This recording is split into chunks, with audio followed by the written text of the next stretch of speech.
Adventure Ho, and welcome back to another episode of the Ducktail Dads podcast. I am one of your hosts, Mack, joined again by Ryan and Nathaniel. The crew is back together again, and look at this. We're on a hot streak of like 3 or 4 weeks, gents. Way to go. This week, it is Winterspell pre-release week. We are going to talk all about Winterspell, specifically on limited prep, because the opening weekend we see a lot of sealed, not much draft, but just limited in general. That tends to be the big thing, the hot ticket over the course of the opening weekend for a lot of these sets. So very excited to talk about the cards that we're hoping to pull during a limited type of setting. But before that, we've got to do our favorite segment, What's New in Your World? Nathaniel, let's start with you. What is new in your world?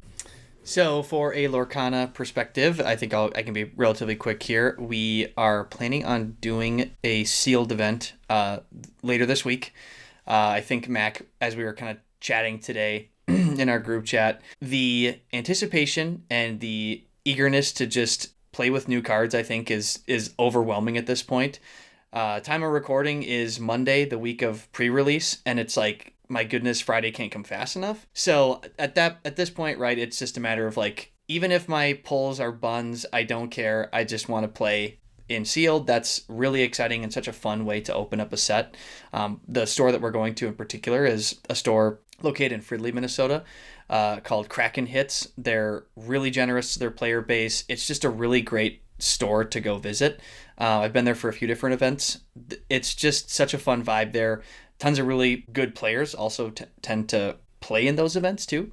So I'm just excited to be part of the buzz. I think the last time I was really part of the pre-release buzz was when you guys went to an event at Kraken Hits a few sets ago, set 7, yeah. And I was on dad duty, so I just bought a trove and said hello, and then me and my boys left. So I kind of got to experience it, but like not really. So I'm just super pumped to be able to participate in that. From a personal life perspective, I upgraded my cell phone for the first time in 5 or 6 years. So that was kind of cool. I can now, if you're familiar with some of our social media things, you might see clearer video now or more content because I can actually take clear pictures. So that's exciting. I think anytime you get an upgrade, right, it's always a cool feel with a new iPhone. So very simple, easy peasy. But yeah. Ryan, what's new in your world, man? What's new in my world? Not much on the Lorcana front. I got a couple more proxy decks sleeved up, ready to go, but unfortunately I've not been able to play them. I was planning to get online with Uncle Connor over either Friday or Saturday last week, but or Thursday or Friday, but I hit a wall. I caught a GI bug from my littlest, and I got worn out. But we got through it, thankfully. It was a pretty brief one, and shout out to the spouse. My wife was incredible. She gave me the space to just, exist and survive for a brief period. And so that was hugely impactful. And then had a heartwarming little interaction with my toddler as they participated in the taking care of dad activities. And so that was really sweet and warmed my heart, and I think helped me heal up a little bit faster, so that was nice. On a personal front, I guess that's probably my biggest update from a personal front, and otherwise we're just getting through the days. Kids are growing up and hitting milestones and just enjoying every moment as much as we can. Savoring them and cherishing the precious moments in between, the little interactions, and having the teachable moments and making sure we make the most of those, but then at the same time making sure we're making even more fun the more fun moments as well. Mac, what's new in your world? Yeah, I'm not going to lie to you guys. This past week was tough in our house. A lot going on, just very busy. The work life was just tough. We're reaching a lot of inflection points in my work life with some big milestones on the projects that I'm working on. And with that, I think my boys over the course of this past weekend were just extra rowdy. So I've just been exhausted. All in good fun. Like they're all happy. Like so we had a couple friends come over for the Super Bowl just to chill out, but we all have kids, so it just was loud. We went to the science museum, which is just crazy when kids just run around and are so excited for everything. You got to make sure you're keeping up with them. So yeah, and we're also planning a bathroom remodel. So it was just a lot of commotion, I'll say, and it was a tough week. Very tired overall. But off to a good start this week, this Monday. So excited to record here with you guys as I do every other week, and just looking forward. But on the flip side, I think with that, every night when the boys went down, when I wasn't hanging out with my wife, I think that's where the hype of Winterspell came in for me. I was able to hop online and do some online testing with Scrooge. He actually reached out to me on Saturday and was like, I get the sense that you're kind of need a break. Do you want to jump online tonight? And I was like, yeah, that would be really, really helpful. So we did some online testing, and I have built 2 decks, one of them with 2 versions, being Ruby Sapphire. I think I alluded to that last week. And then I've also built an Amber Sapphire deck, and that was really fun to get used to how that plays with. So we did a little play testing, but yeah, it was a tough week, but I feel rejuvenated and ready to go for this week, and we'll progress. Keep on keeping on, right? That's what life is with kids. Before we get into the limited chat, I do have a question that we need to talk about because we had a fan interaction or a listener interaction over the last week. Mack, did you do your homework, and how are you feeling about Amber Ruby this week? So I unfortunately did not do any deep dive into it because of the craziness that has been happening in kind of the personal side of life, just family, boys being busy and whatnot. Swimming lessons also started too. I didn't even mention that. So a lot of chaos. But I have looked at some tutorial videos that have come out about Amber Ruby. And it does seem like it has a lot of legs. And especially it seems like a very, very strong mid-game deck, mid-range type of deck. I've noticed it's just and this Sarabi, man, this Sarabi seems really good. This new Amber Sarabi, where you exert it and you -4 strength on an opponent character, and then people just play a Headless Horseman on top of it. So it's a really good mid-range, kind of that 4, 5, 6 level characters and level cards. That's where I've realized the bread and butter of that. But yes, the person you're alluded to is Hannah. She asked about it and has been play testing that too, and also a lot of I have noticed she plays a very heavy, or likes to play a lot of songs, and I have also ran into that version as well. But yeah, I don't know though. The only kind of real input I have is me being a true control player, me playing these Amber Sapphire and now Ruby Sapphire again. Hopefully it does have the legs that people are talking about. A certain point, the Amber Ruby deck does run out of gas, and those decks will take over pretty easily, is in my limited experience with playing with those decks online. But yes, it does seem like a fun deck. I'm just excited because Amber Sapphire and Amber Ruby, 2 of the decks that traditionally haven't seen a lot of play, are now here, it seems like, or at least are very playable in a tier 2, tier 3 level. Amber Sapphire might even be tier 1. We'll see how good that plays out. But I'm excited to see these different combinations. And that's, me, I just want options. And we seem to be getting more and more over the course of the last 2 sets. So long answer for you. But yes, it does look fun, the Amber Ruby variation. But with that, we were talking about Winterspell a little bit core constructed. But the bulk of this episode, we want it to be limited. What's going to happen on release weekend? I know you 2 are already signed up, as you already alluded to. We'll see if I'm able to make it. I'm still kind of 50-50 on it. But either way, if I'm not able to make it, I will live vicariously through you, and I wish you luck on all your polls, gentlemen. But let's get into the Winterspell limited discussion. We put a slideshow together of kind of the big hitters that we anticipate will be good for this Winterspell limited format. So we're going to scroll through them. We're going to do our best, gentlemen. We're going to do our best not to talk people's ear off on every single slide. We have a lot of slides. We're going to try and go through 1 or 2 quick points, and then we're going to move on. That's the goal.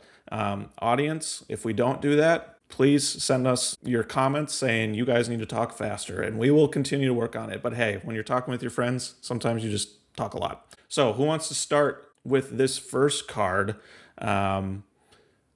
You guys have done a lot of seemingly put this, done a lot more research on this and put the slideshow together. So Ryan, let's start with you. Talk about the first card. So first card we have on the screen, for those that aren't following along with the video version, is a 5-cost inkable 4/5 quest for 2 Stitch Carefree Snowboarder. Whenever this character quests, if you have 2 or more other characters in play, you may draw a card. So it's a card draw option. With a caveat that you have to set it up a little bit. Usually in some of these sealed matches or the limited format matches, seems to be a lot of stalemates up until this. So playing this on curve, you probably have at least 2 other characters or at least 1 other character that you can then play another character the following turn to then draw that card with Stitch. But it's probably not questing more than once unless you have some sort of massive setup around it where you have a huge bodyguard to play with it or you have something else to protect it. I think this is a pretty good card. You're probably 4 or 5, 2 lore, quest, or get a draw card, and so it replaces itself, deals 4 damage to something, and gets you 2 lore. I rate it highly. I think if you happen to pull this in your sealed pool, you're very happy to include it in your deck. If you see this in draft, it's probably top 4 picks that you want out of your packs. At the very least, it's the 4th pick out of your pack. If not, top 1 or 2 picks out of your pack. So yeah, I like it. I think you'll see a lot of it out in the wild during pre-release weekend. Anytime you see draw a card, it's usually a good thing, especially in sealed formats. So this card, I think if you can get a couple of these in your deck, you're going to be really happy. And especially so if you, to your point, Ryan, if you can happen to pull a bodyguard to play after it. Okay. I got nothing else, man. Card draw is important in this, and wherever you can get it, for sure. Speaking of card draw, next one is Wisdom of the Willow. Maybe call this one Poor Man's Ohana Means Family, but 4-cost uninkable action. The rest of this turn, whenever one of your characters quests, you may draw a card. This could be a card, because I think when I remember back to some of my more recent sealed experiences, or draft for that matter, to Ryan's earlier point, there tends to be a lot of these stalemate boards where you both have a bunch of just upright characters. If you have a turn where you can quest 4 things or 5 things, and sure, they can positively trade into you, but you just drew 4 or 5 cards, you're just going to outvalue them if they don't also have some of their own form of card draw. I think this could be a card that would just break open your match entirely, where if you play this at the right time, it doesn't really matter if they get the positive trades because you have all the fuel to just keep laying down more threats, and they're going to run out of cards. Poke holes. Draw a card replaces itself. I think one theme that we'll start seeing here is that this is a really good limited set of cards, it feels like, because you have a lot of these replace itself, draw card value. We'll get into another song specifically in Ruby that I'm very excited about. But yeah, there's a lot of those options here. And to your point, Nathaniel, with this card specifically in Wisdom of the Willow, with the stalemate, it's almost like, okay, when's the time that I quest? Here, you can quest. Most likely, your opponent will do the best they can to trade into you, but you still get the gain of out-resourcing them from a card perspective. So it seems like a really good card in this limited format for sure. I will be the voice of dissent here and say that this is a trap, and I would not play this in my sealed pool. It's an uninkable. There's plenty of other uninkables I would rather play that are going to do more and impact the board in a greater way. You may think about this as you quest with 5 things, you draw 5 cards, but it's not really a +5 in that sense in terms of card advantage, because you're losing a lot of board advantage that way, and that's not how I prefer to play. So for me, it's a huge trap. I wouldn't want to play this. I would prefer the other forms of card draw. If this is the only type of card draw I open in my sealed pool, then obviously yes, I'm playing a card that says draw a card because that's important. But if I have other options, this is probably one of my lowest options to play in terms of a card draw option, just because you lose so much board tempo by playing it. And yes, you have the card advantage, but card advantage only gets you so far. You gain the lore from the characters you've quested, and that's progressing you towards your endpoint as well. But I just don't think that this fits my playstyle for sealed, and I don't think that this is. I think this is bound to lose more games than it is to win more games for you. Is where I view it and where I rate it. So I would just leave this in the side deck that doesn't get played. Man, Ryan's missing out when I quest for 8 and then I replenish with all my 1 and 2 drop 2 questers after he kills banishes all my guys. Yeah. Good point, and spoken like a more control player, I think, as well. So fair points, I think, on both sides. If you haven't noticed, too, we are going in ink order, so we're going to talk through a lot of amber cards first. This one, though, Ryan, surely this makes it into your list. Does it not? Yeah, this one makes it in. I think this is filling two purposes, right? So this is a 3-cost inkable action. Ohana means family. Remove all damage from chosen character of yours. Draw a card for each 1 damage removed this way. So take a positive trade somewhere on the board. Your opponent gets worried about it, and then when in game 2, when your opponent knows about this card, now they have to try to actively play around it because it was game breaking in the game that you won in game 1. I mean, even that just mental pressure alone is worth it to play this card. It's a legendary. You're probably not going to see it. It's also an enchanted, which is a beautiful enchanted on the screen. You're probably not going to see that either, but if you do, this is a great card draw option. It rejuvenates the character you have on board, the high willpower character you have on board, and it offers you, an extra time to take something else of theirs off the board. Also, you get to draw the cards from all the damage you removed. Even if you draw 3 cards with this, that is way above rate, and I think you are over the moon because you get the 3 cards in hand plus the refreshed character on board.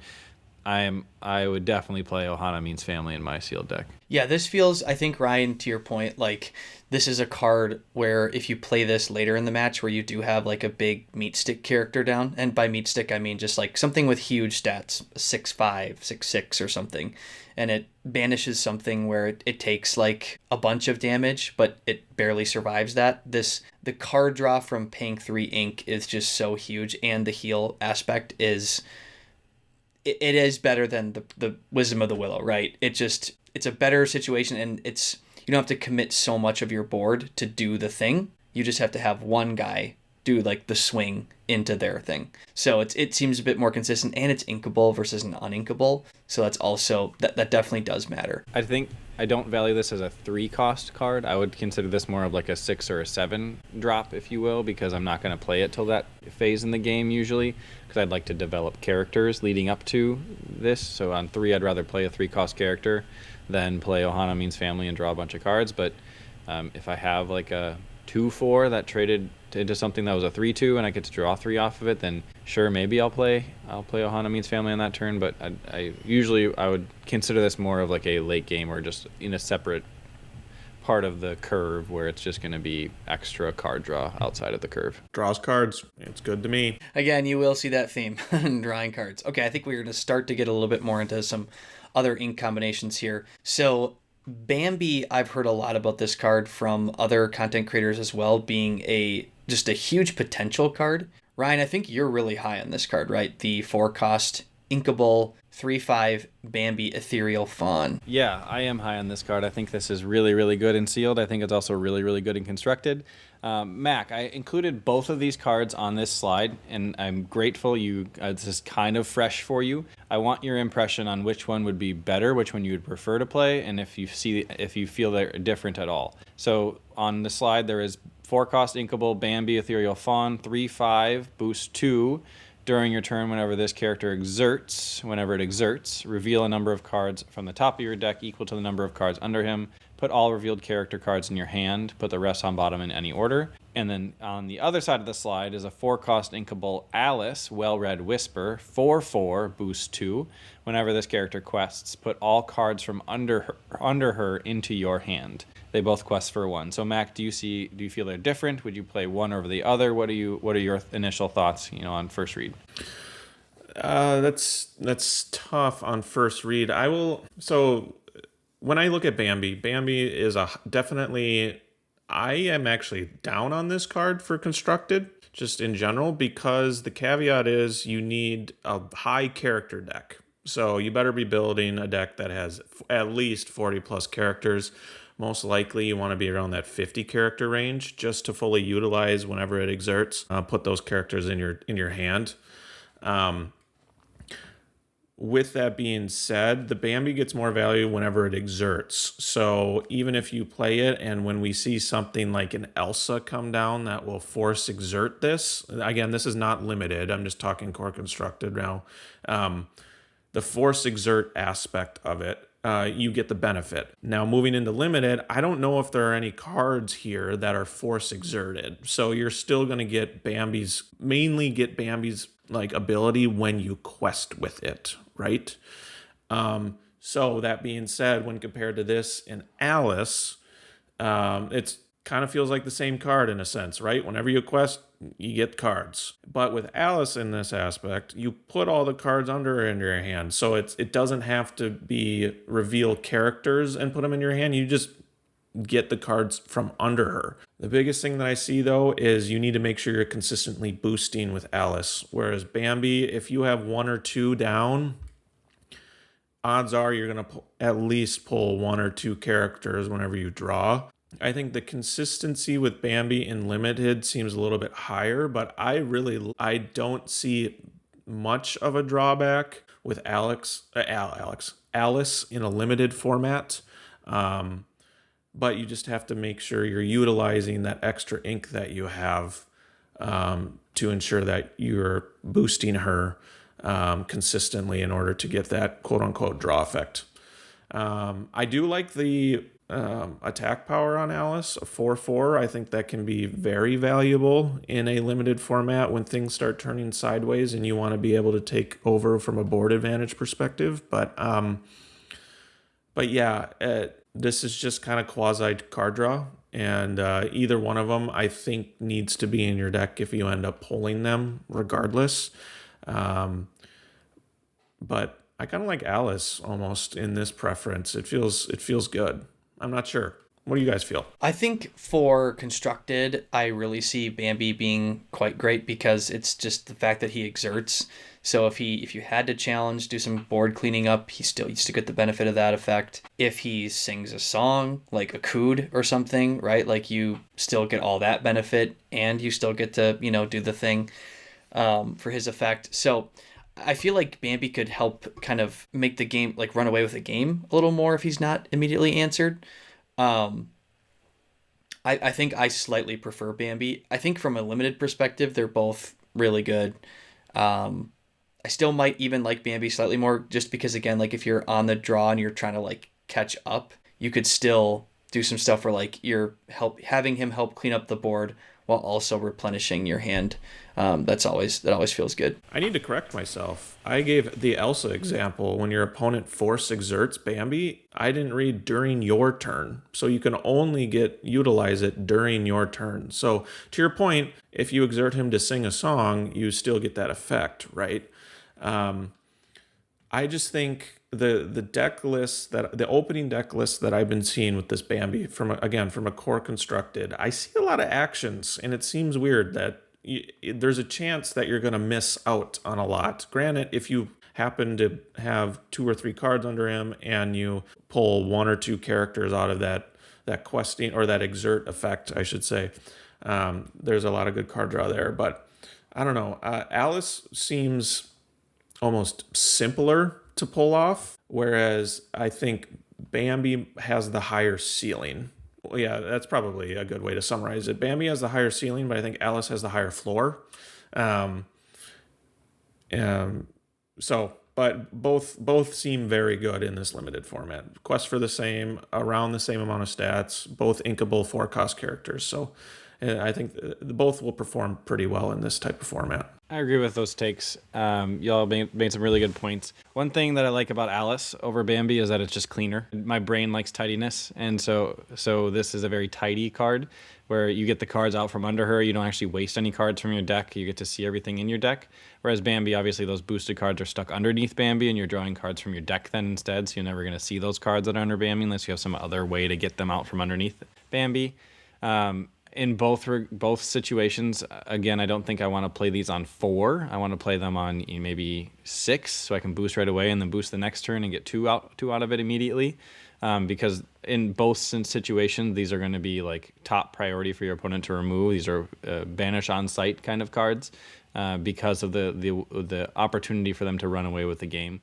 And I think limited provides us unique opportunity to play some of these high ink cost boost characters, or high boost ink costs, I should say, because the end of the game, the later stages of the game, as long as you don't get run out of town with an aggro build, you have this like wasted ink all the time, usually, where you have this ink sink. Now you can just dump ink into these turn after turn after turn in order to then quest and get a bunch of cards, or sing and get a bunch of cards out from their effects. So I think I would slightly prefer Alice in the ink sink realm, just because I get to see all the cards in my deck. And that's just, my brain likes that better than just pulling new cards off the top. Also, the fact that you might be able to get some, like, your 1 or 2 impactful removal out of the deck, rather than with Bambi, you're just going to be pulling character after character after character. You don't get your removal spells out.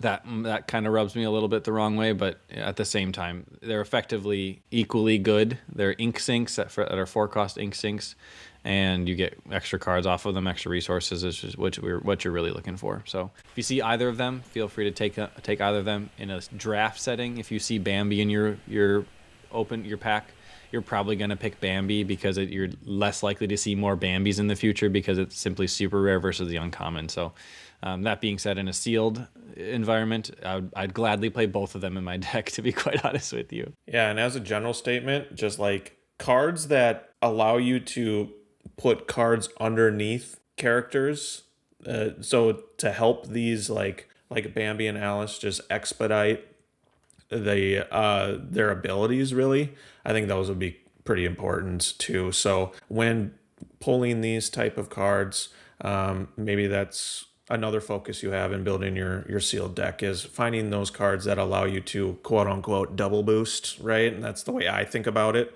That just expedites your curve, and it makes what you want to do go a lot faster too. Just a general statement, and we'll point those out as we continue to go down the slideshow here. Parting thought: when I Madam Mim Elephant bounce my Bambi back after he's done his thing, it's gonna feel tremendous. All right.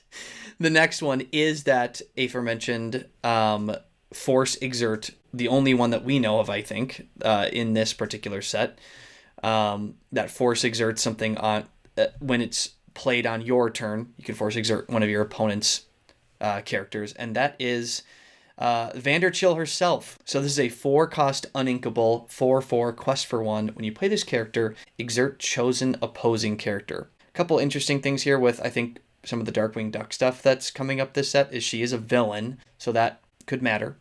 But I really like this card a lot. I think both in Sealed and Constructed, this is potentially going to have a home. I think for Sealed, this is really good because you get to break some of that like standoff board state.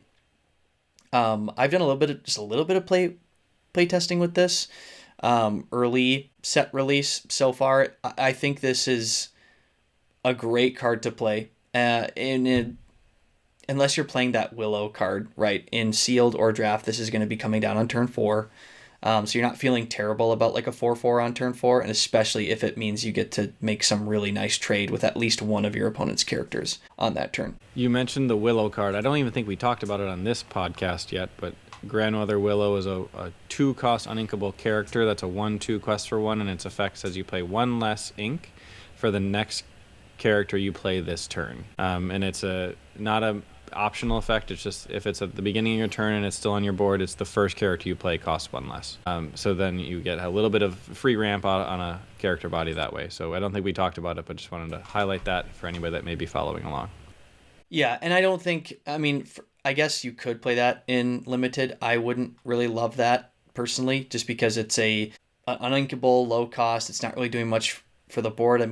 Yeah, you could cheat some stuff out early, which could be good, but I personally don't really love that card for Limited, which is why it was not included in the slideshow. All right, let's move on. So I think one of this slide here follows the theme that we talked about with some stat inflating happening in Winterspell. So for those who are not looking at the screen right now, these are both 3-cost inkables. So the Amethyst card is Morgana Macabre, self-centered spellcaster. And the Ruby card is Taurus Bulba, the Steerminator. And both of these are 5/3 inkables, quest for 1. But they only cost 3 ink. 5/3 is a huge body on 3. I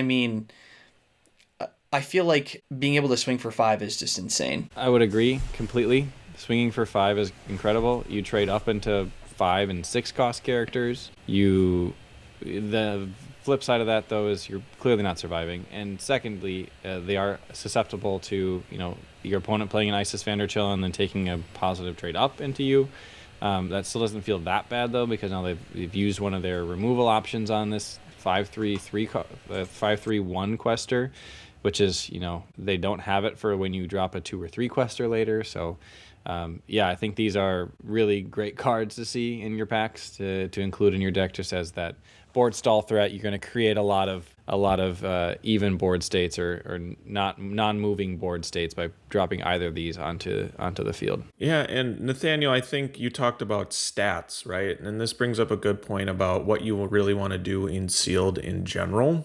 And we can talk about these cards or just cards with big stats in a limited format.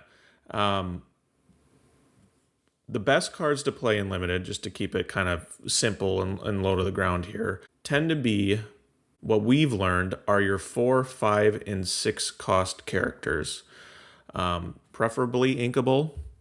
But those characters that have big stats, and not necessarily cards that we'll see in core constructed. I mean, if for like a 5 cost character that might have a 6/6 body, that's crazy, because board control tends to be what we see a lot in a limited format, and trading up and being able to trade, use a character on multiple of your opponent's characters, kind of get that 2-for-1 effect. Now, these are great because they have big stats on a lower cost character, a 3 cost character.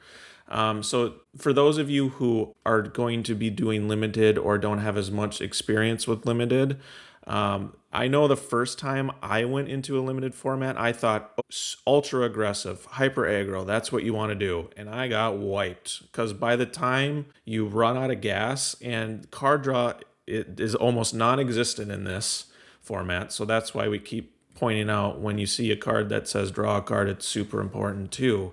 But you tend to run out of your hand by like turn 4 or 5. That's pretty common. So then that's where the board control becomes very important. And those low cost characters, the hyper aggro style, they're really easy to trade into. And so that's something that I definitely had to lick my wounds the first time for sure. Beyond stats, obviously evasives are huge in this format as well, because they're harder to remove.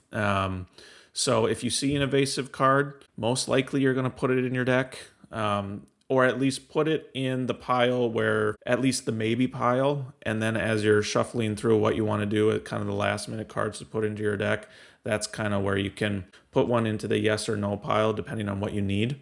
But evasives and high static characters tend to be what we see here, and those high static characters at the 4, 5, 6 slots are kind of your bread and butter on where you want to focus on. So just kind of food for thought. But these ones are huge because it's a 3 cost character with big stats. Just want to put that out there for the audience. On that note, we have a couple other bigger statted characters now as we kind of move through Amethyst. Ryan, I know you're huge on both of these, both from a constructed and a limited fashion. I think I'll let you for sure talk. You can talk to both of these. I also want to probably piggyback with Marshmallow, because wow, what a card. But yeah, Ryan, take away our 5 cost uninkables here in the Amethyst ink color. These might be the 2 cards I am most excited about in Amethyst for sure for this set. So Terran, Magically Armed, is a 5 cost uninkable 5/5 with Rush and 1 lore pip. With the effect, when you play this character, put up to 2 cards from chosen player's discard on the bottom of their deck in any order.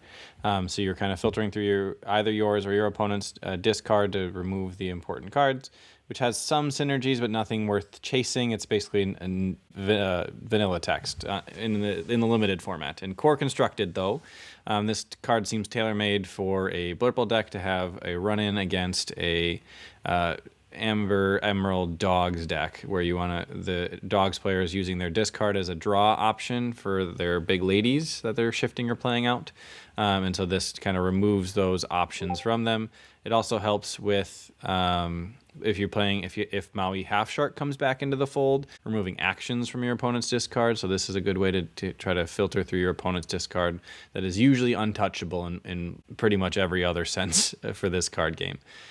So Terran, great rush option. It's pseudo removal in that sense because it is a 5 strength character. It's probably clearing whatever it's hitting on the turn that it rushes. If you're able to survive for a turn, then maybe you get a free 2-for-1 out of it because your opponent feels like they need to clear it. Either way, you're still getting at least one character off the board, so it's pseudo removal. And in limited, the removal is a very, very sparse and few and far between will you find your removal options. So removal is of the utmost importance in a limited format.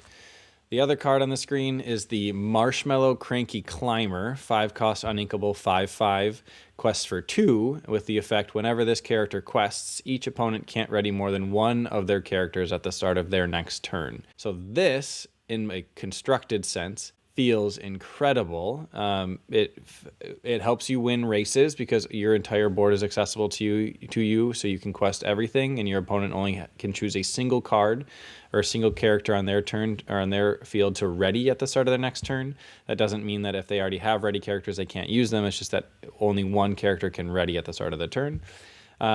And alternatively, if you're in a board control state where you need to lock down your opponent's board, this also accomplishes that task because if they quest out, they go to 16, and then you quest your Marshmallow, they can only ready a single character, which probably at most has 2 lore on it. And so you kind of pick away at your opponent's board turn after turn after turn, or just keep them frozen and try to race them at that point. In a constructed sense, this also curves perfectly into a card from Whispers in the Well, which is the 6-cost inkable Demona, Scourge of the Wyvern Clan, the 5/6 quest for 2 that exerts your opponent's board. So you play Marshmallow, you play Demona, you quest Marshmallow, and your opponent only gets 1 card to respond with from their board rather than the entire board. And you get 2 lore out of it. So Marshmallow, I'm super high on, love that card.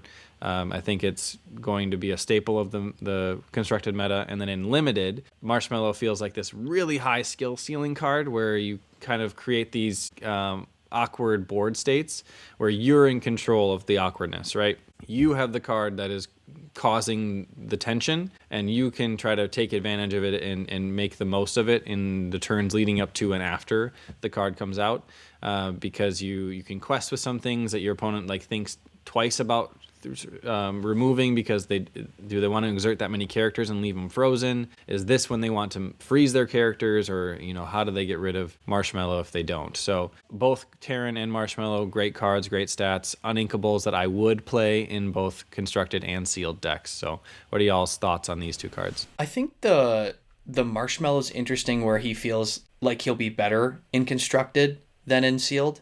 I think he'll still be really good in a sealed deck, and again, the uninkable piece is generally something you want to consider for both formats, but I think this into a Demona feels absolutely crazy, because it does just really hamstring the opponent, and that's a lot of Amethyst decks are kind of trying to do nowadays, it feels like, is curve into that Demona.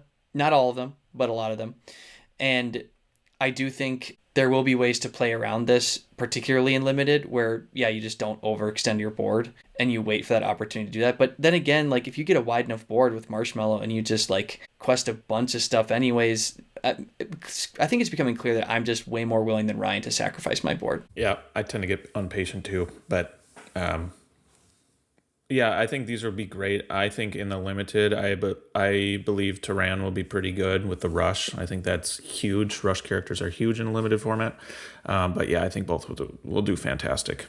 So can't go wrong. All right, continuing our theme of Amethyst. This is a 3-cost inkable genie, magical researcher. He is a 3/4 boost 1, and this character gets +1 lore for each card under him. So I think, Ryan, this speaks really well to what you just talked about, where in this stalemate battle with your opponent where nobody really wants to exert for a few turns, you get to really put some pressure on your opponent with a clock by just boosting him every single turn, and eventually it's this genie's gonna quest for 5, where that's really scary. And I think this is yet another card too, where like if you have a bodyguard or two in your deck and you've kind of been building him up for a few turns, then you lay a couple of those down, this would be unbelievable.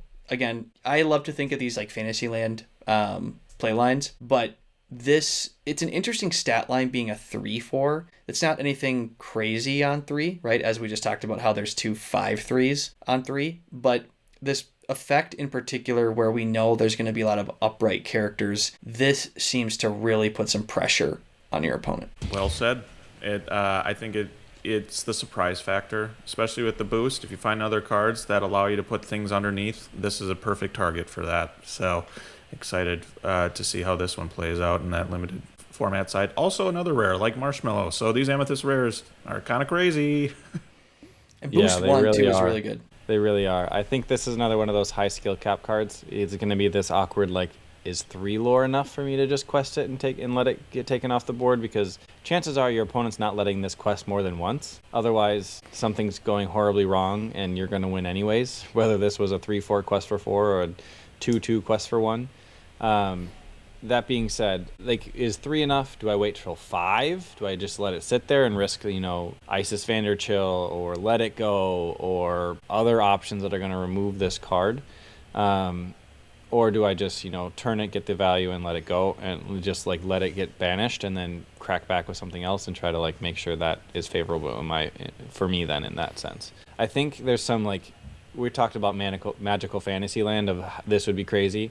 A setting where like you've boosted Genie multiple times, you probably have like a 2/5 or a 3/6 or I think there's a 4/6 4-cost inkable vanilla. Something with a lot of willpower, and your opponent banishes you quest your Genie, your opponent banishes your Genie, and then you crack back with whatever that high willpower character is, and then you play Ohana Means Family after that to like really hammer it home. I think that would be kind of cool to really get the cards back that you lost with Genie getting banished. I just think that would be, magical Fantasyland perfect play line, but not likely to happen considering it's like multiple rares and a legendary that you have to string together perfectly on curve. But that being said, I still think this is a great card to play in your sealed or your draft decks. In draft, I'm probably not drafting it super highly, probably close to that like 4th card of the pack. It's the last rare left in the pack kind of thing. Because I think there's a lot of really strong rares out there, but there's also a chance that pack didn't have great rares, and this would be one of the first things that you take out of the pack. So both sides of the coin, but I do think it's a good card in general, and I think it also sees a lot of play in Core Constructed, so that's a reason to draft it too if you're interested in picking up the card. Well said. All right, a little bit bigger, and this is also on the note of the evasive piece here, and this is Lumpy, the Playful Heffalump. This is a 6-cost inkable evasive, and he quests for 2. So, as Mack touched on earlier, evasives are particularly strong in sealed or limited formats. They're really hard to remove, and this could potentially just stick on the board for the whole game, depending on what your opponent has. Because sometimes in these, like, I don't know about you guys, but there have been times where I've played sealed, I open my 6 packs, and I get like 1 or 2 evasives. And if you're playing a 40-card deck, there's a decent chance you just don't see those. So if you are able to play this on curve, this could quest multiple times freely and never get traded into and just keep going over and over again. He talked about, too, like, the stat line is also still pretty good. This feels like a card that could make its way into, like, a Blurple deck, maybe, or some of the purple decks, because it is still a quest for 2 evasive 6 cost, which is a little bit of an awkward ink cost for some of the purple decks, I think. And I don't know, guys, 6/5 evasive is pretty big. I got some. So this is probably the best card in the limited format. Not gonna lie, it's a 6-cost inkable that's 6/5 quest for 2, and it's evasive, and it's a common card. You're gonna see a lot of these. So if you see Lumpy, it should immediately go in your it needs to be in my deck pile. Because it's way too good, and you might even see 2, maybe 3 of them, depending on your luck for the pack luck, because of its common rarity. I don't think there's anything else that needs to be said. It's just so good, and in a limited format for sure. Can we go back to Lumpy for a quick second? I want to ask a question of both of you. In a draft format, this is a common card, so this may be the first card you see in the pack. If this is the first card you see in the pack without looking at any of the other cards, are you just picking it and passing the pack to the next person? I gotta look at the other ones personally to see what they are, but there's a decent chance I'm just keeping this, even if there are some like decent rares, just because it's so good in limited evasive already, and the fact that you would own the evasive battle pretty much for sure with this thing, it's just incredible for you. Yeah, it's hard for me to not look at the rares and see if you have an enchanted in that specific pack. But yeah, this might be the one where you like over the rares and potentially legendaries, depending on what you're trying to look for. This is huge in that format. It's hard to pass up for sure. I think I only got 2 cards in the top of my head that can remove this instantly. One is Let It Go, and that's definitely in the list. But the next one is the next card that you're going to flip to is kind of the only other card that I can see to remove it on one fell swoop, and that's the Sven 4-cost uninkable amethyst, the leaping reindeer. It's Rush, it's Challenger 3, it's evasive. Quest for 1, but it's a 2/3. So with that Challenger 3, it'll take out the Lumpy in one fell swoop. This card and the Let It Go that's it. And then otherwise Lumpy takes over your game. So and this Sven is a super rare, so it's gonna be hard to remove the Lumpy with this Sven. But if you happen to pull this Sven, even though the stats don't look great and doesn't quest for very much, to remove those big threats as a surprise factor, this Sven can come in and do some damage for sure. One of the things I didn't realize with this card too, actually, is I didn't originally see the evasive line there, because he does have Rush, Challenger, and evasive, like just so many things on one card. But like this could be a card too where you could do some board cleanup and they can't crack back at him because he's evasive, right? So like he could remove a smaller character and just sit there and quest for a few turns because they don't have an evasive, and then eventually if it comes to racing time, he gets to trade up into something that has 5 or less willpower as well. So this could be like a huge value card, particularly in limited, where he gets to clear 2 things and get you some lore because he's evasive and they can't crack back. So kind of doing like what the Ruby Amethyst set 8 was really trying to do with all these rush evasives, right, where they could come in, banish your guy, and then you like couldn't swing back on them. So it really puts you in a tough spot because of how many evasives they had. This is kind of doing some of that, and the Challenger +3 is really nice. Okay. To kind of close the loop on my Lumpy question, I think the only other card I would take other than Lumpy would be Let It Go if I saw it. I don't know that I would take Sven over Lumpy, to be quite honest with you, but that's just how I feel. 6/5 quest for 2, hard to beat that. So this card, Colors of the Wind. This card's really interesting. I don't know. The more I look at it, the more I'm not totally loving it. In like a one-on-one in like multiplayer, this is probably incredible. But it's a 4-cost action and song. Colors of the Wind. A character with cost 4 or more can exert to sing this song for free. Each player reveals the top card of their deck. Draw a card for each different ink type of cards revealed this way. I think the saving grace here is that it's a song, so you could exert one of your things and draw at least one. Hopefully you draw 2 cards. I think in that world it feels pretty decent if you can just exert something and draw 2. But I think the fact that like there is a chance that you just both reveal like an amethyst card, and this turns into like you had to exert your thing to just replace the fact that you played Colors of the Wind, and that doesn't feel that great. So the more I think about it, the less I'm in on this card. The Enchanted is beautiful, so hopefully you pull that. The more I look at this, the more I'm like, maybe it's not that great. What are you guys' thoughts? It's a song that draws 2 cards. I think it's incredible, and I will be playing it in my sealed deck if I see it. It is a super rare, so that you probably would only see one of these if for what it's worth, if you do end up seeing it. Okay, we are into Emerald now with a 4-cost uninkable Yao Snow Warrior. I just love the Mulan characters. They're so great. This is a 4/3 quest for 2. During opponent's turns, this character gains resist +2. This seems really good. Yeah, kind of the stalemate board that we've been talking about. This might make you feel better about just turning this sideways and seeing if your opponent has an answer because of the resist 2. Kind of another theme that I'm just noticing, 4-cost uninkable, kind of big in this. We did have the 2 5-cost uninkables, but I know there's another one in Ruby. But yeah, excited for this one too. I think on that note, Mac, do we have like a general consensus for like if you're building, I know draft has now dropped to 35 cards and sealed is 40. Is there generally a number of uninks you're kind of targeting this number or less? I think it historically was like 8 was like the max you'd ever really want for like a 40 card deck. Like that's pretty aggressive, is to have like 8 uninkables. What do you guys think? What number are you? Obviously 0 would be amazing, but like what's generally the number you're kind of thinking, like this or less for uninkables? Yeah, I don't think I go over 6. Anything over 6 makes me feel a little nervous. It's tough though because we're seeing a lot of good uninkable ones.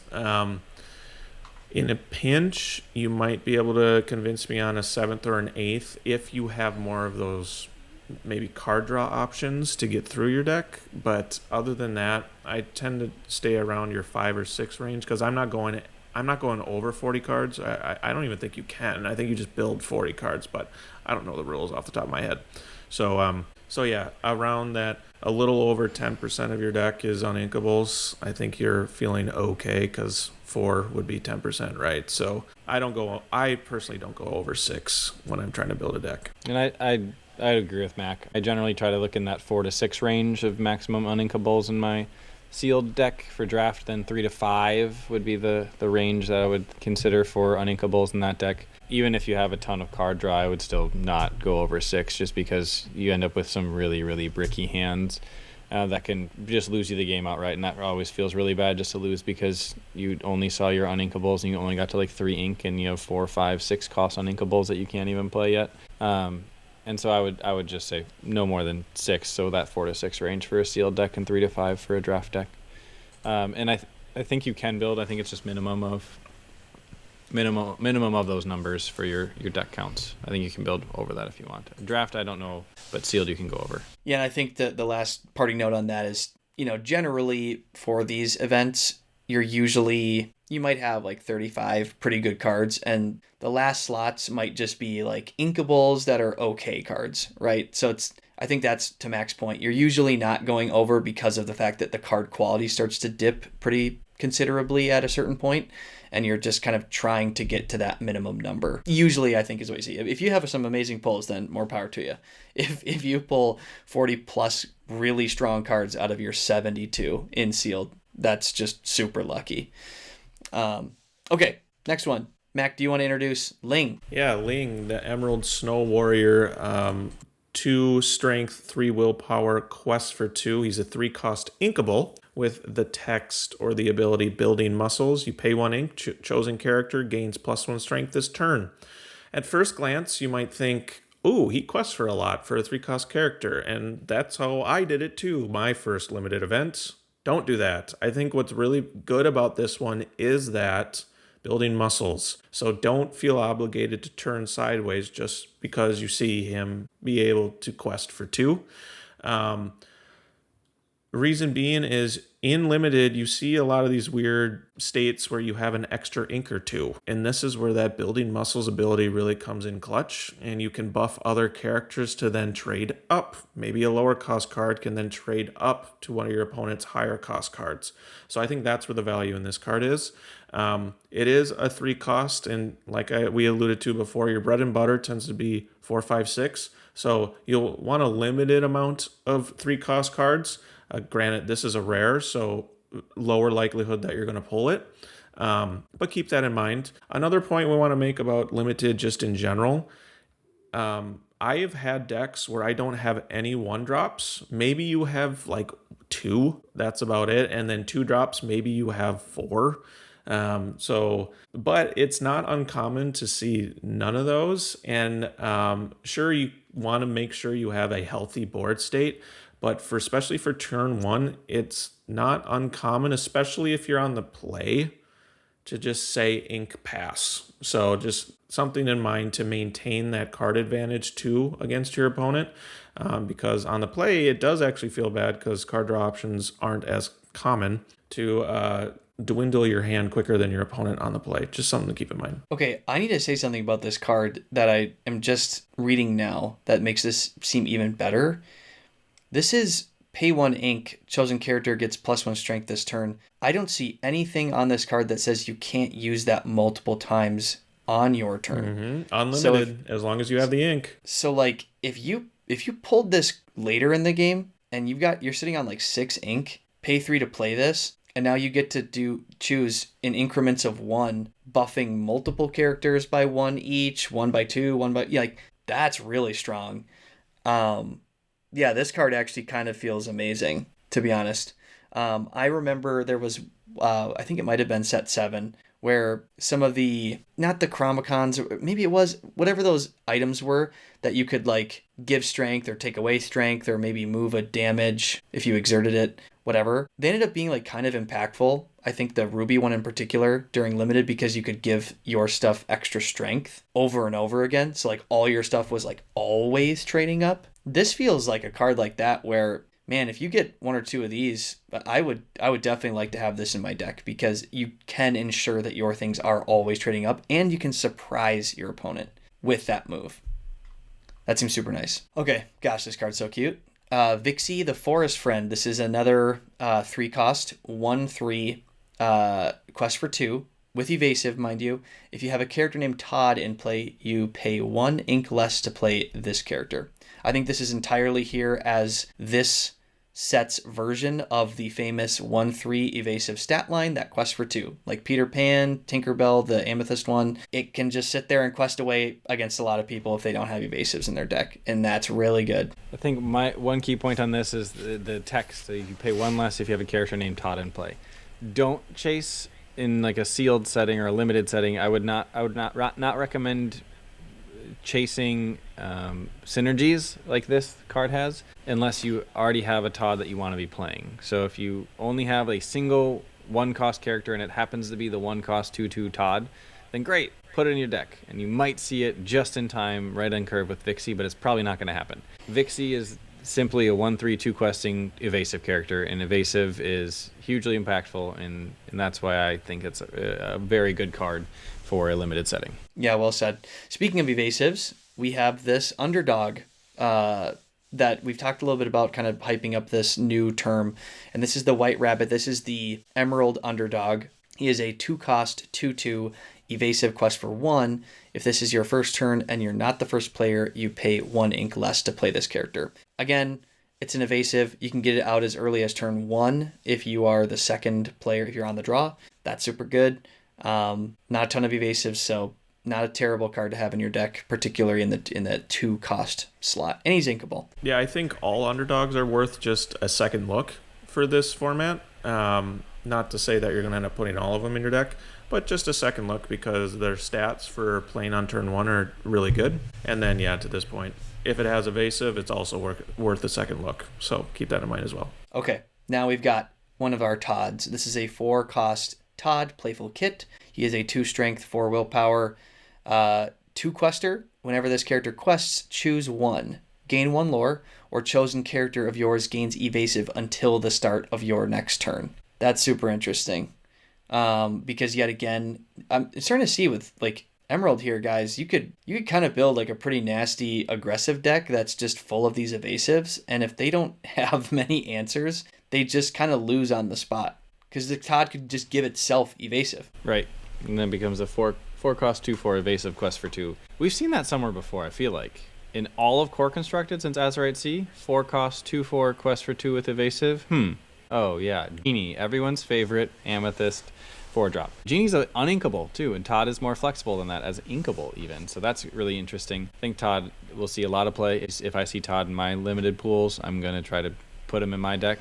Obviously, it's just top 4 cards in the pack kind of situation too. Yeah, this feels also like a really strong potential closer because of the fact that you can basically just have him effectively quest for 3 because you can get that gain 1 lore. So if you're kind of in your closing state and you don't really care about the evasive or not, you can just get the extra lore and put Lorthel down even earlier. So yeah, this card's really good. Okay, a couple more Emerald cards. We have Strike a Good Match, and this is a reprint. Yes? Yeah, it's got to be.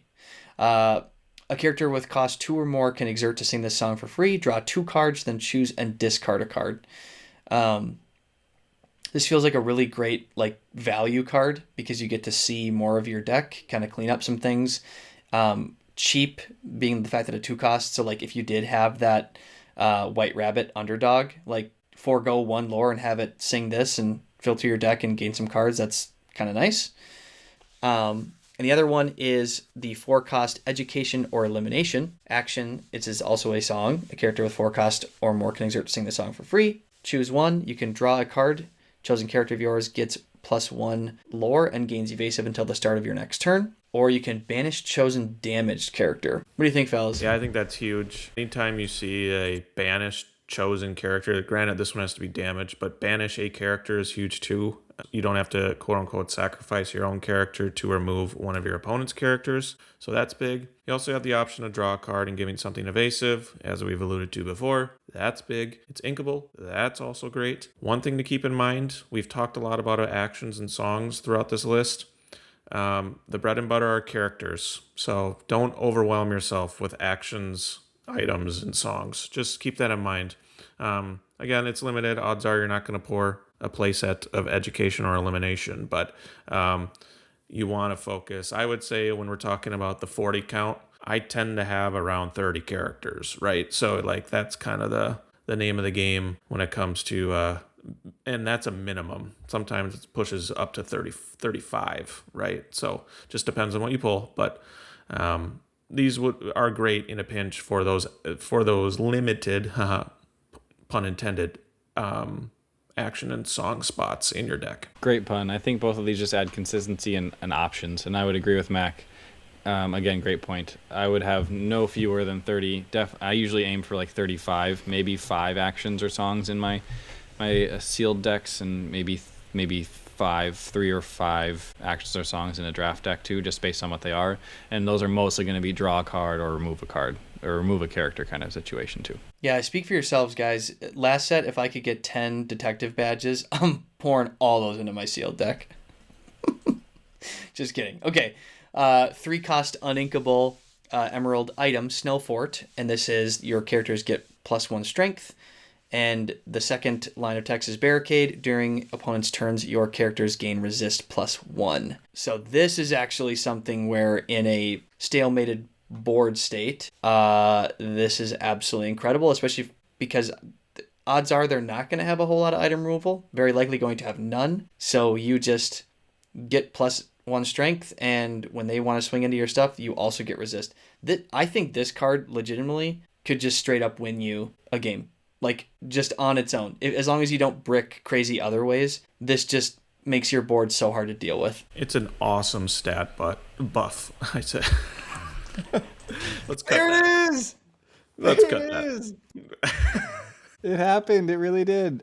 So Snow Fort, I think it's almost a trap, but I also think that it might be slept on too. The plus strength plus resist is huge. It is great in a like an aggressive deck, or even in like a control deck if you get the extra strength. I think it's incredible. It's hard to include it in a deck. I would not include it if you have other good uninkables, but if you are lacking uninkables and you're just looking for extra power to boost your characters with, you feel like your characters are always just like 1 strength too little, this would be a great card to include. Also, it lets them survive the opponent's turns. I love that happened, Mac. I love it. I think to your earlier point too about the fact that you really want to focus on characters. Yeah, it could definitely be a trap. I don't think you'd want to include more than like maybe this is like a one of, right? And it can just be a fun surprise where it really changes what your opponent's plans are, I think, once this comes down. So, I don't know. I think this card looks really cool as one of your non-character slot things. But again, it's uninkable. In the wrong situation, it's just kind of a dead card in your hand, so that's scary too. But I think it's pretty decent. I'd throw one in. It's me waving the white flag. I'll see myself out. Let's just move to the next card. We're into Mack's favorite ink color. We're on to Ruby. And also fitting, we have a duck, a couple ducks. So this is a 2-cost uninkable Scrooge McDuck and a 4-cost uninkable Scrooge McDuck. The Ghostly Ebenezer is a 2-cost uninkable 3/3, boost 1, and this character gets +1 strength and +1 willpower for each card under him. So I think about that topic of like floating ink. This can become pretty scary over the course of a couple turns. You just get to be really efficient with your ink well in a limited fashion. I don't know that I would want to have a ton of these in my deck because it is a 2-cost uninkable, and as we kind of mentioned, that's just not a slot you want to be stuffing tons of cards into your deck with. But the saving grace here, right, is that if you were to top deck this later, you just play it and then immediately boost it, and now it's a 4/4, which like isn't that terrible. Yeah, I think it's a good trade-up value. The 4-cost uninkable, that's the one I'm more excited about because, again, it has that draw card. And it takes away lore from your opponent, which is huge. I don't think you'll ever get to a point where your opponent has 0 lore when this Scrooge is on the board, but if you do, that's great for you.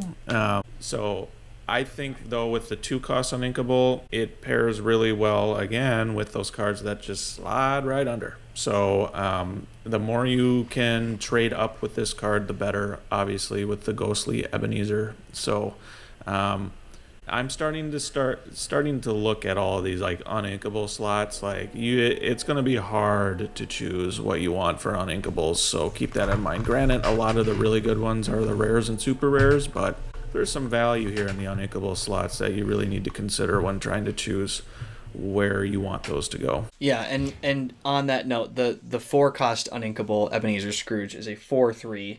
Whenever this character quests, each opponent loses a lore. You draw a card for each one lore lost this way. So that's just like a lot of value, right? Like if you play this, even if he gets traded into and he quests for 1, you gain 1, they lose 1, and you draw a card. That's pretty good. There's definitely worse things you could be doing on turn 4. So I wouldn't mind having at least one of these. And again, it's a super rare, so you're probably only going to have one at your disposal. All right, next we have Maui Snow Slider, a 4-cost uninkable 4/3 that has quest for 2 and has a rush. So it's nerfed Hero to All, but quest for 2 instead of being reckless. So that's pretty cool. Also, we have 4-cost uninkable Slushy Glacial Guster, 5/5 evasive quest for 1. I think this is the one I'm more excited about. It's a 5/5 evasive on 4. I think this is definitely taking one of my uninkable slots. Yeah, that's a good point. And I'm going to correct myself from a previous statement. What can get rid of Lumpy? This Slushy is the thing that can get rid of Lumpy. So keep that in mind. It's an uncommon, and in a pinch, this is a good answer to that Lumpy card. Maui's great. Rush is awesome in limited, and it's quest for 2. So yes, I love the discount Hero to All aspect that you put to that. They're trying to, with 2 cards in Winterspell, it's 2. They split Hero to All in 2 different cards, so we'll get to that one. I think it's in the next couple slides here. We are about to get to it. Mack, Go ahead. I think you have to share this one. This is your guy. I really like the Liquidator, the underdog for Ruby. He's a 4/2 reckless, so you are forced to challenge. The one thing, though, with the stale board states, he doesn't quest for anything, so keep that in mind. But for the stats, he's really good. And it always worth a second look, these underdog cards for sure. And this is the Liquidator. If this is your first turn and you're not the first player, you can play him for 1. He's a 4/2. That's just a massive stat for something that's coming out as early as turn 1 if you're on the draw. Okay, the other half of the Maui hole. Copper on the scent. This is really the top end of your curve in a limited fashion. So like keep that in mind for Copper, but he's an 8/5 rush. This character can challenge the turn they're played, and he's also reckless, so again, he has to challenge if he's able to, but probably almost every single time he's taking at least 2 things with him, and generally in a limited fashion, or really any Lorcana, right? If your one character is taking 2 of theirs, that's usually a really good thing. The fact that really nothing can survive a Copper challenge is also pretty amazing. So unless it's evasive, they're probably getting 1 shot to the banish pile. Ryan, I'd be curious for you to talk about Willie the Giant. So Willie the Giant is a 4-cost inkable 7/7 boost 3 quest for 2. The Food of Generosity. This character can't quest or challenge unless you put a card under him this turn. So 3-cost tax every single turn just to quest or challenge with him, but he is giant. He's a 7/7 quest for 2. More so just like sitting there as this giant threat for your opponent to think about. More just an intimidation factor, not so much as an effective quester or board control option. I think this is probably like the 40th card in my sealed deck, or my 35th card in my draft deck. But I do think it's still interesting to think about and include in your deck, just in case, especially at the end of the game, you to end up top decking a 1-cost character, unluckily, and now you have 3 extra ink at least to do something with. Now we have Willie the Giant on the field. You can swing away and take whatever you want off the field. So I think that's interesting. It's at least interesting. I don't think it's top pick, but I think it might make the fringe cut depending on what else you pull in your pool. Mac, you're singing Ruby songs. My favorite song in this set, Marching Off to Battle, the 4-cost inkable song for Ruby. If a character was banished this turn, draw 2 cards. Now, if you're able to banish, you need to play this card, right? With stale board states, it's few and far between, or surprisingly few and far between, that people start turning sideways. But once they do, you can banish something and then utilize its card draw effect, which is great. So I think it's probably going to be better in core constructed, or it will be better in core constructed. But anything that says draw on it is pretty good. So worth a second look. Yeah, and especially with it being a song too, right? Just being able to exert to draw 2, that's really, really nice. So you banish something with one thing, and then with another thing you sing this, get that card advantage up in your limited. Grab your bow. Mac, this is another one I think that you were particularly excited about. This, again, I think we talked about this in the past, being a really direct answer to everyone's favorite Genie Elsa combo. This is a 5-cost song, or an action. Grab your bow. A character with cost 5 can exert sing the song for free. Banish up to 2 chosen characters with 2 strength or less.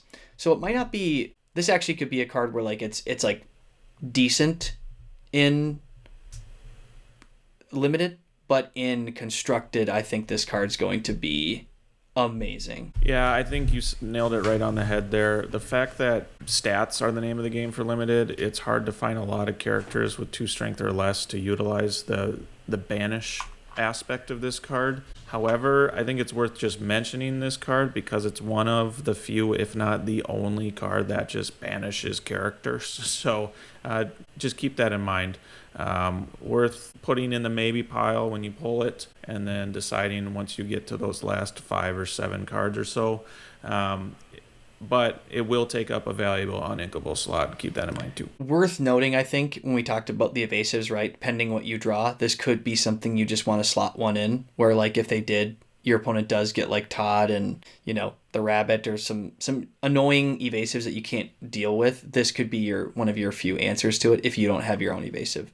But again, it's uninkable, so that's not amazing. But to your point, there's not a ton of removal. Okay. 4-cost location. We haven't talked about any locations yet. This is the Graveyard of Christmas Future, a 4-cost inkable location.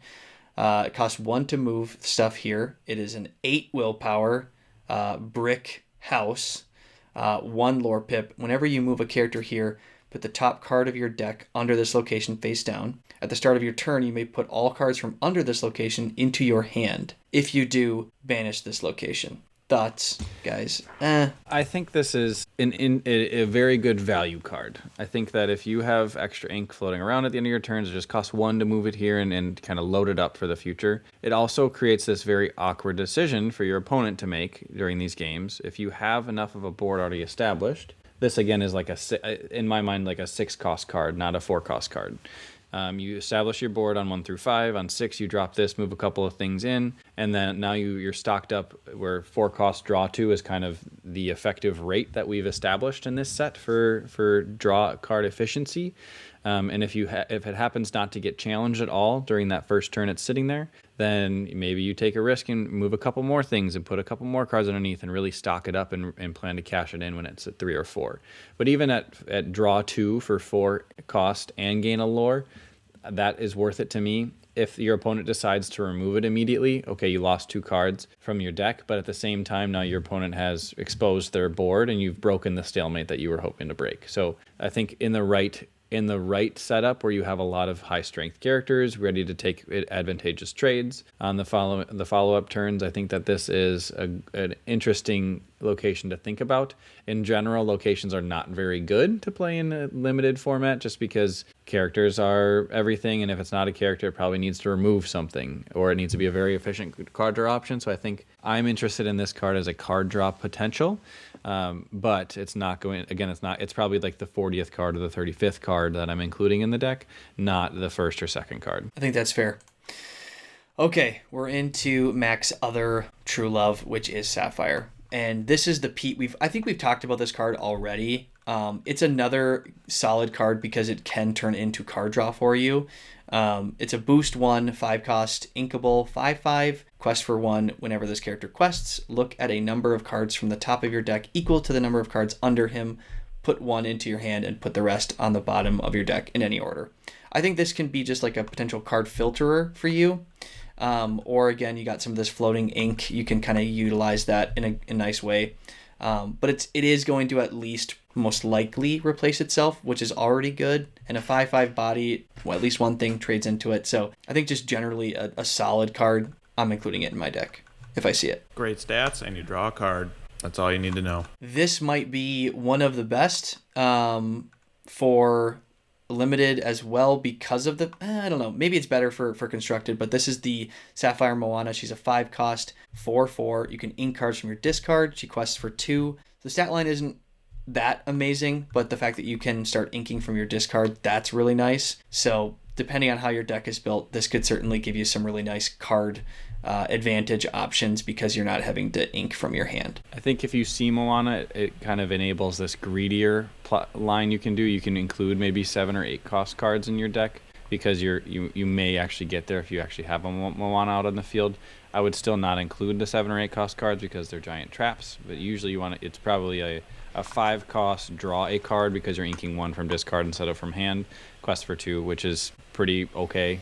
I mean, it's a pretty middle of the road card for limited, but for constructed, I think it's incredible. And if you see a Moana, you're taking the Moana no matter what it is. If you're in draft, probably just because she's legendary or she happens to be the iconic that you pulled out of your pack, which you're going to be over the moon about taking. Yeah, I think you tend to get into a lot of board states where you have, because you want your 4, 5, 6 cost characters, you tend to have a lot of those in your hand. And this just provides an option for you to not ink those really good cards. So you just ink from your discard. Well said. And the iconic is absolutely gorgeous.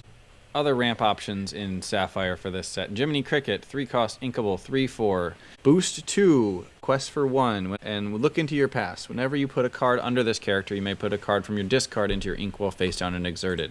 So kind of a on 5. It's a cut rate Moana, if you will. Play the Jiminy Cricket, boost it for 2 for 5 ink total, and put a card from your discard into your inkwell face down and exerted. Congratulations! Now you're at 6, and you've inked for your entire game now.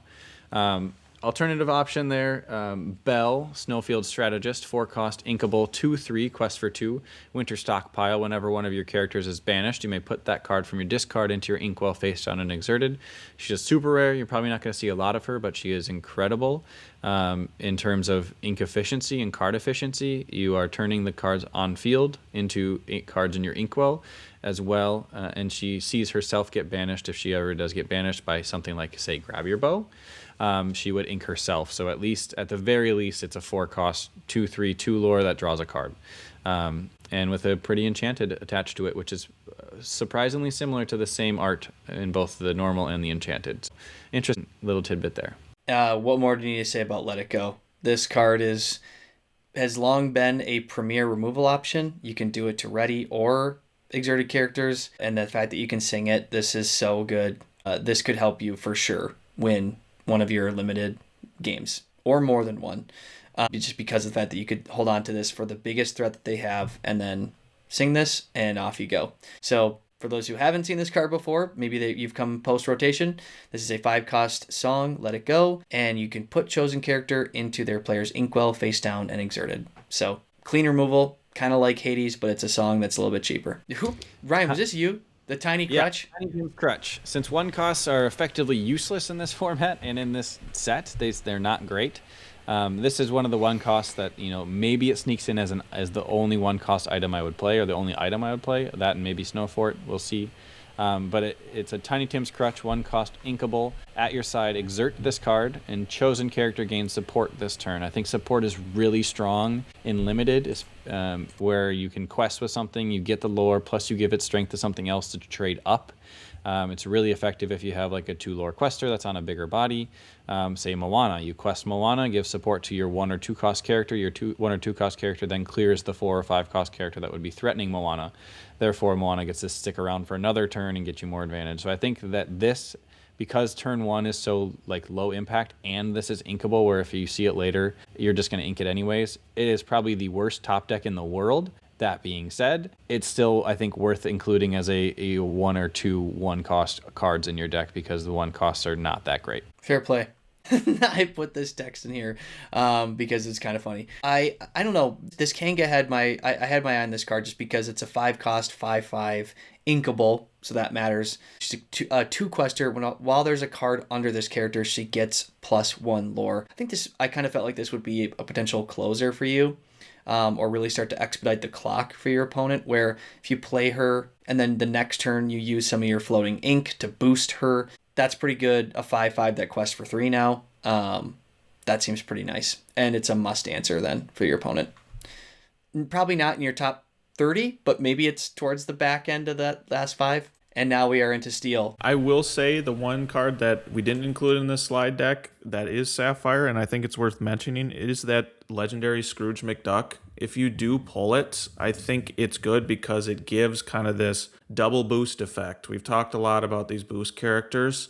So something to keep in mind for that Scrooge McDuck. I think it's called like Reformed Christmas tier or something. No, I made that up. But it's like, Reformed Ebenezer. When you play this character, you put the top card of your deck face down under each of your other characters. So kind of that double boost. And so Ryan did mention it's really hard to make synergies work. This might be an option if you do happen to pull a lot of boost characters and this card, something worth thinking about. But now we can move on to steel. Kind of piggybacking on Mack's point there, there's also an Emerald legendary we did not talk about, the 4-cost inkable Donald Duck, where if you use boost on a character, you can put another card from your top of your deck underneath that character too. Again, that's one of those like synergy pieces. As a card itself without extra text, it's not very good. But if you have a bunch of really good boost characters, then maybe it is worth. And it's a legendary. If you're in a draft, you're probably going to take the legendary anyways. And in a sealed setting, you may just like leave it off to the side. But if you have a ton of good boost characters, then you'll put it in. But I just don't think it's good enough to warrant top 4 consideration. All right, the next one we have, speaking of top consideration, the Li Shang 3-cost steel Solemn Sun. He is a challenger +2. Quest for 1, 2/5, but because of that challenger +2, he gets to become a 4 or 5 while challenging. That's pretty good. With the willpower there, he's probably going to survive a lot of challenges earlier on in the match, so that's always nice. I'll be honest, I don't love the shift option for him. I almost wish it was flipped and it was a 5/9. Because then it would survive a lot longer. I agree completely. I think the shift option is a giant trap, even though it only shifts for 4. I don't think you play the shift option. I just thought it would be interesting to include it here because the 3-cost I think is really good, and I think the shift option is not good. Yeah, like seeing so the for those who aren't watching, the shift option is a Li Shang Valiant Leader. He's a 7-cost shift for 4, so that's a really nice discount quest for 2. And that awesome strength of 9 looks so great until you see his willpower's 5 and you see how many things can swing for 5. And it's like, oh man, he just kind of gets cleared after 1. And if you shifted, that's kind of like 2 characters now, right? So you're going to lose essentially 2 characters worth of cards for potentially like a Macabre, right? Like she swings for 5. So that would their 3-cost would take out 2 of your things. So that wouldn't feel amazing. But yeah, I think the base Li Shang, quite good.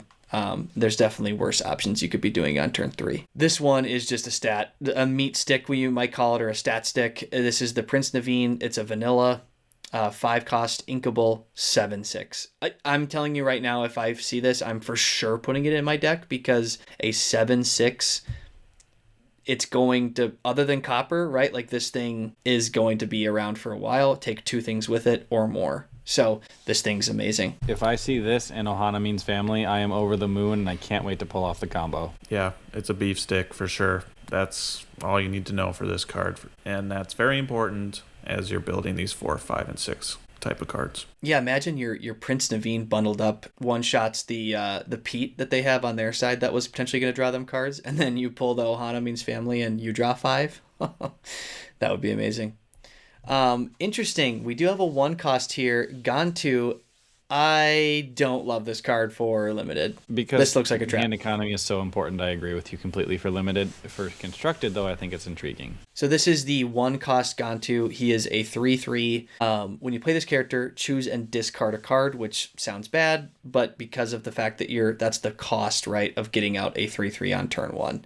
If you have a million draw cards in your limited deck, maybe you play this, but otherwise, you might just be using Gantu as ink. This is a trap card, but if you're running low on ink, yeah, just put it in your deck and ink it. That's all I got. I really like this Amos Slade card. It is interesting, again, once again, the uninkable 4 slot rearing its head. This is Amos Slade. He's a 6/4, 4-cost uninkable. This character can challenge as if they had evasive because he has alert. So this is a really great answer to Lumpy, right? As well as just any evasives. If you stick this down on turn 4, it kind of stops the potential avalanche of questing from those evasives. I really like this card, you guys. This is McHorn, the Ice Cold Officer. He is a 6/5 bodyguard, so he enters play exerted. This feels like a card where if you can get this like on the play and you play this down and just to protect some of your really important stuff that might be higher questing, this could really help swing the game pretty far wide open for you. I like the curve where it fits as a bodyguard, as a 5-cost bodyguard. It's also inkable, so if it doesn't work out great, then perfect. But as a 6/5 bodyguard is massive. It's taking whatever swings into it down with it, and probably takes 2 things to clear it, and protects your questers behind it, so you get to have like a free turn, if you will, where you just sacrifice McHorn to quest away or do whatever else you want with your characters. So I like it exactly where it fits in the curve, especially. Yeah, these beefcake bodyguards are huge in limited format. So it protects all your fragile things, your weenies, as Nathaniel would say, and allows them to quest twice. I think a perfect example is like the Genie we talked about, the 3-cost Amethyst Genie. If you've been sitting on boosting this card, then you can put this down, protect the Genie, and potentially quest with it twice. So cheating extra lore. That's just one example, but yeah, the bodyguards are huge in my opinion in a limited format. Angel, Experiment 6/4, 4-cost inkable 3/3, untouchable. While you have no cards in your hand, this character gains resist +2. Probably going to happen in a limited format.